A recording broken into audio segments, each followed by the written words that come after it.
I've usually got on this little phone of mine 100 ideas I've scribbled down that I haven't yet had time to realize. And as the older I get, the less time there is now to get things finished.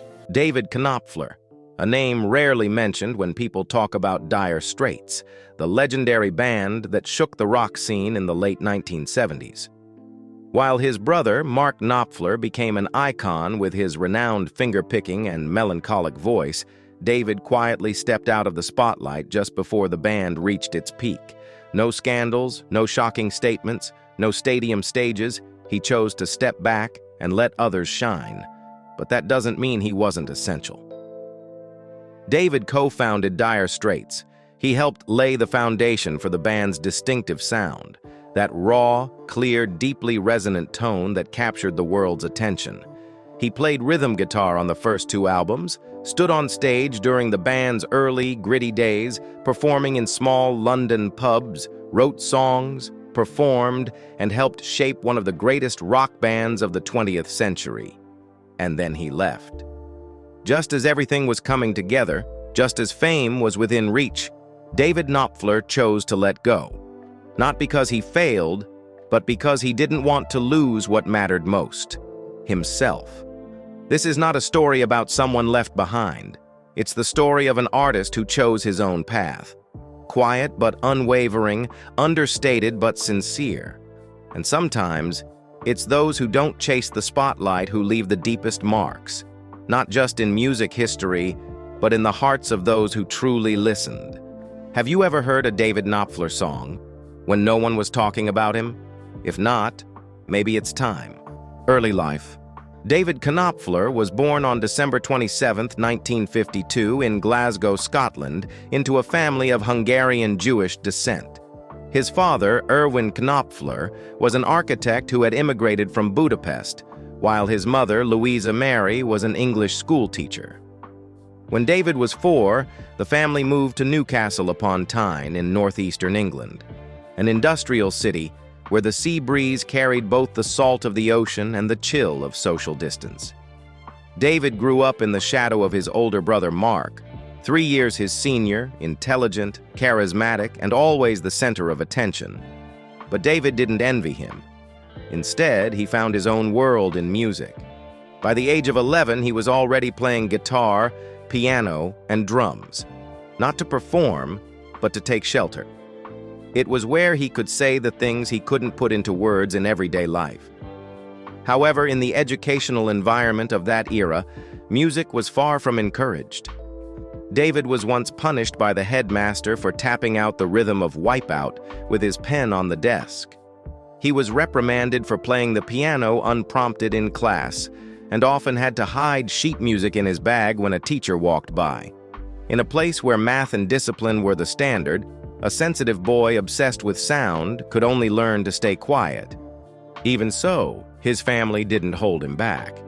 They didn't fully understand his passion, but they allowed both brothers to pursue music. It was their father, a man who had once fled war and discrimination, who took Mark to buy his first electric guitar. It wasn't an open declaration of encouragement, but it was a quiet form of acceptance. And for David, that was enough. On quiet afternoons in Newcastle, David often visited small folk clubs carrying his old acoustic guitar and songs no one had ever heard. He didn't dream of becoming a star. He just wanted to feel that he existed, in his own way, without shouting, without applause. And from those silences, an artist began to take shape. Not loud, not demanding, but so deeply felt that those who once listened would never forget. Early career. In the summer of 1977, in a small flat in Deptford, South London, 4 men sat hunched over beers and worn-out guitars. They were Mark Knopfler, David Knopfler, John Ilsley, and Pick Withers, 4 distinct personalities who shared a single desire: to create music that didn't chase trends but stayed true to itself. They called the group Dire Straits, a name that reflected the desperate hardship they were living in. No money, no record deal, and no hope of hearing themselves on the radio. At just 24 years old, David played a crucial role in getting the band off the ground.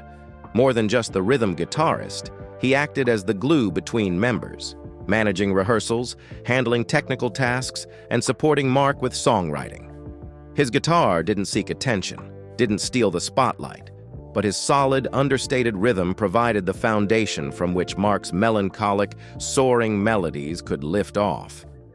Their debut album, Dire Straits, 1978, was recorded in less than 3 weeks, and then the unexpected happened. Sultans of Swing, a song about a nameless jazz band playing in a bar, became a global phenomenon.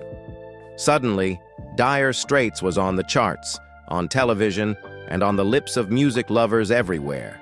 With its signature guitar lines, hypnotic rasp of a voice, and raw sound that stood out amid the disco-dominated era, Dire Straits was a quiet yet powerful voice from the fringes, and the world listened. Success came so fast that no one was prepared. They toured across Europe, the US, and Australia. The second album, Communique, 1979, further solidified the band's unique style. But while the spotlight focused squarely on Mark, the lead songwriter, the frontman, hailed by the press as the soul of Dire Straits, David began to feel invisible. Differences in musical vision and personality slowly emerged.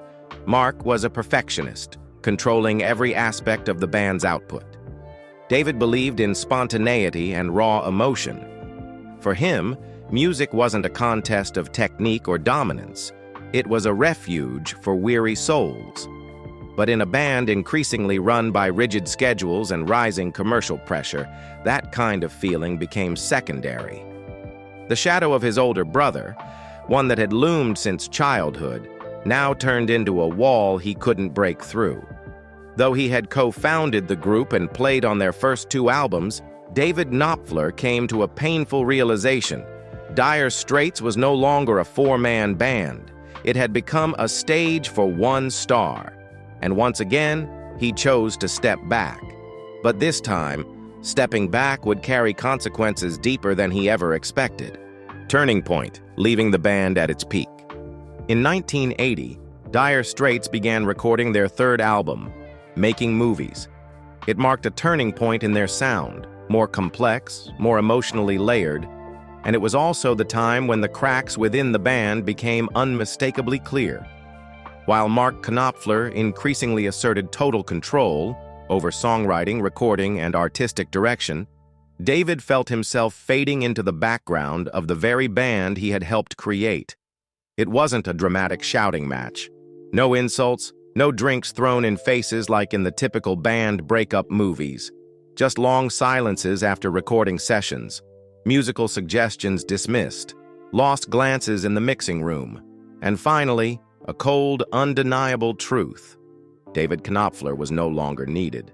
In a later interview, David recalled, "I sat there looking at my brother, the same one I wrote our first songs with, and I knew if I stayed, I would lose myself, not my fame, but my soul." He left the band while Making Movies was still in progress. His guitar parts were later erased and re-recorded by Sid McGuinness. In the official history of Dire Straits, David nearly vanished. No public farewell, no press release, just a faint note in the credits. David Knopfler left the band during recording sessions. It wasn't just leaving a band, it was a crossroads and a deep wound. David didn't just walk away from a group at the height of its success. He stepped out of a brotherhood that had once been his emotional anchor. His relationship with Mark, while outwardly polite in public, never truly healed. The cost was significant. David lost the chance to be part of contemporary music history. He missed the iconic tours, the Live Aid stage, the later honors when Dire Straits was inducted into the Rock and Roll Hall of Fame. But he didn't lose the most important thing: freedom. In a music industry increasingly dominated by chart rankings, marketing strategies, and the strong personalities of frontmen, David Knopfler chose what few dare to choose: to walk away, to preserve the soul of the artist within, even if it meant being forgotten. And that, perhaps, is the truest form of courage. Solo career. When David Knopfler left Dire Straits, he didn't walk away with the spotlight, nor with a support team or a powerful record label behind him. All he had was a guitar, a few half-finished demos, and a vague belief that if the music was real, someone would eventually listen. In 1983, he released his debut solo album, Release. It wasn't a market breakthrough, but for David, it was more like reintroducing himself. I'm still here, still writing, still playing, in my own way. The album featured support from his old bandmate, John Illsley, and even a guest slide guitar part from Mark Knopfler on one track, a small sign that perhaps the rift between the brothers wasn't beyond repair. But David didn't lean on the past. He went on to release Behind the Lines, 1985, Cut the Wire, 1986, Lips Against the Steel, 1988, each album a more independent step, shaped by folk, blues, and acoustic ballad influences, far from the commercial style that Dire Straits had pursued. Lacking media backing, his music was embraced instead by the slow-listening audience, people who didn't seek excitement, but depth, and welcomed with rare appreciation. Quietly, without competing or demanding attention, David steadily built a creative journey rooted in freedom. He founded his own record label, self-produced, self-released, and organized small tours across Europe, from indie theaters in Germany and Austria to intimate cafes in the Scottish countryside. There were no blinding lights there, just raw guitar sounds and stories told through song.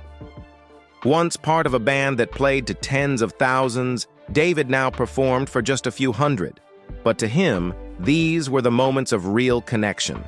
No more must-play hits, no more striving to be a symbol, just being himself.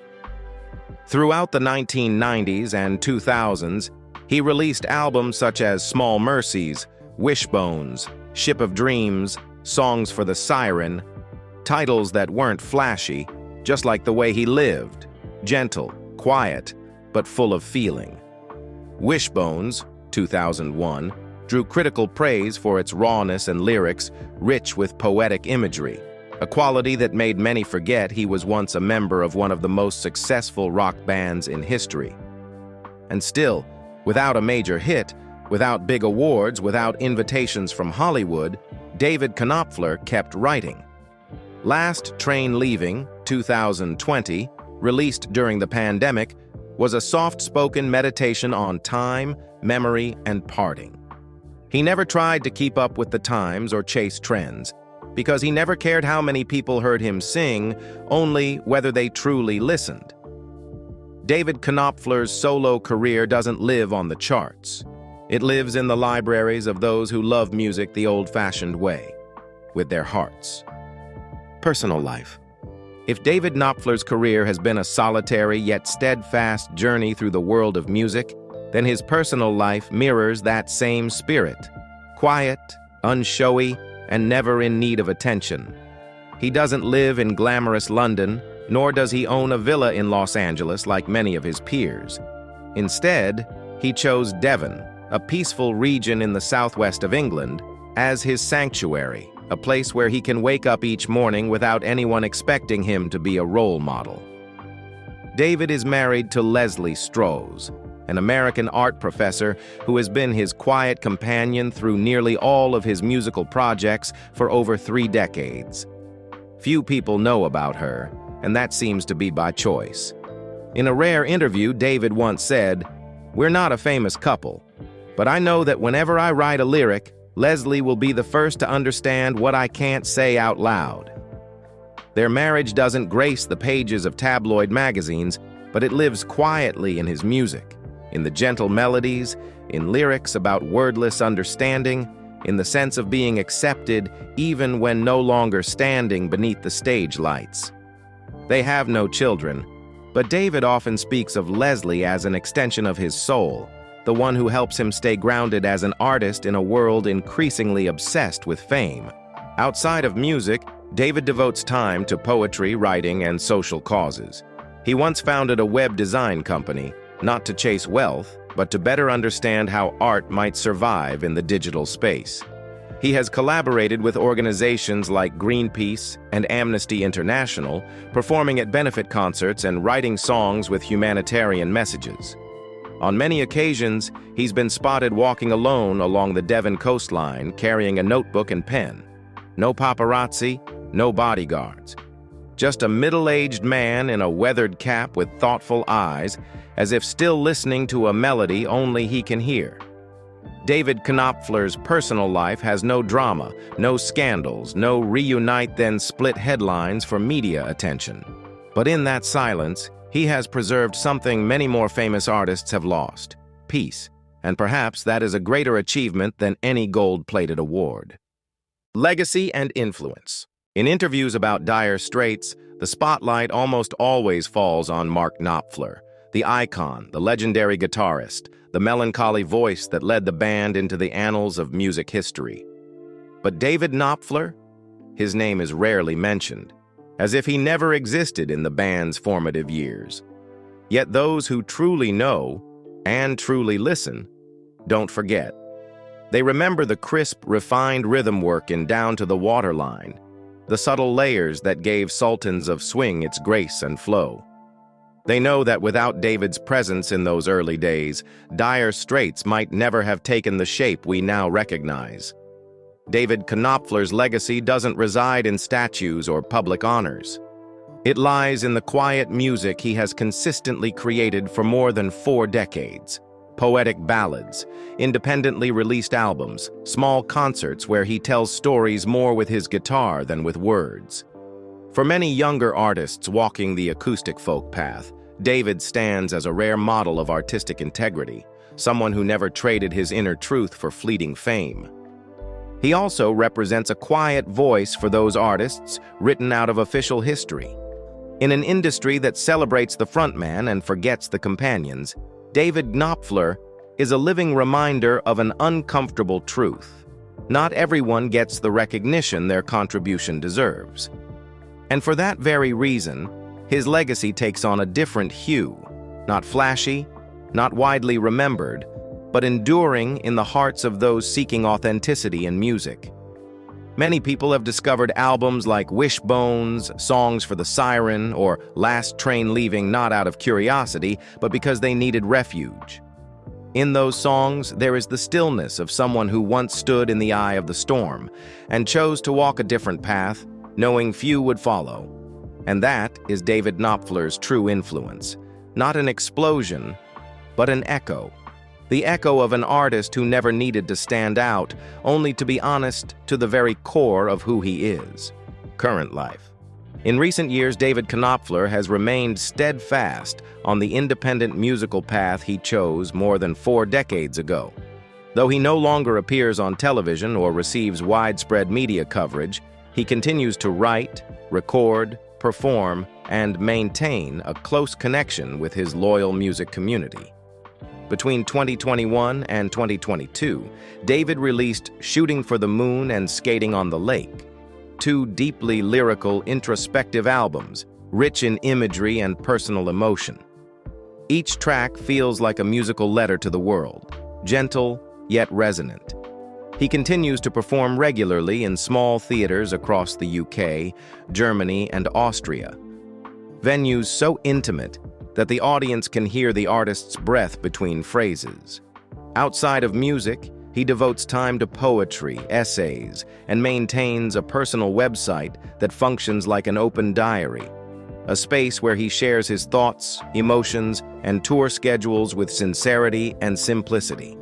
Fans can write to him directly, ask questions, or just read a few reflections from an artist who has journeyed through life while holding on to his gentle nature. As for 2024 and 2025, David has not released a new album or launched any major tours.